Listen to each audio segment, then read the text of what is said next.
Hi, this is Coach Ranchod here, and welcome to the Ranchod Law Group video that we are doing on the National Interest Waiver. And what we're talking about here is whether or not you qualify. How do you qualify?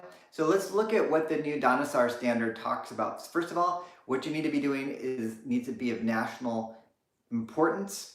And so an example of that would be doing, for instance, research on how to improve purifying water for the nation as a whole, or doing research on a vaccine for a disease, or the sign of the times right now, of course, is the COVID. If you were able to work on something like that, where you are working on something of that nature where it's going to affect the nation as a whole, and we actually do have a client like that right now who is working on a cure for for COVID, and we're just hoping that he's successful. And of course, there's hundreds, if not thousands, of other people also working on that as well. But back to the national interest waiver requirements here.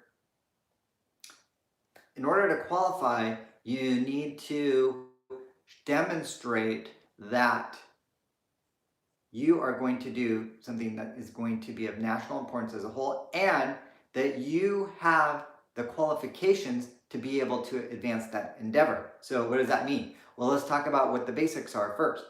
You should have typically a master's degree or higher, or a bachelor's degree plus 5 years of experience to fall within the EB2 employment-based second preference category, which the national interest waiver falls within. So if you have that, awesome, you're off to a good start. Now, in addition to that, whether or not you qualify for that second prong of DONASAR, which we've been talking about, it's also very helpful if you have publications and you have people citing to your publications. So it's not just the publications themselves, but also that you have people also using your work. So publications are very helpful.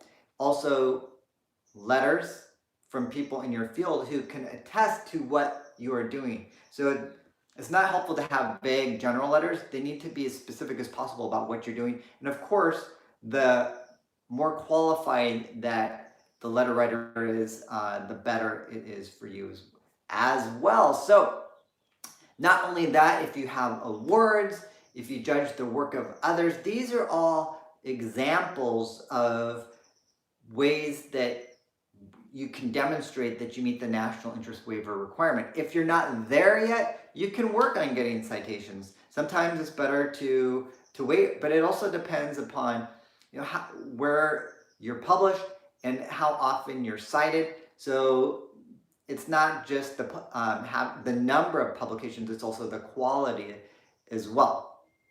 All right. If you have more questions, reach out to us at 916-613-3553. And love to talk to you more about whether or not you qualify and what the next steps could be. Thank you. Have an amazing day.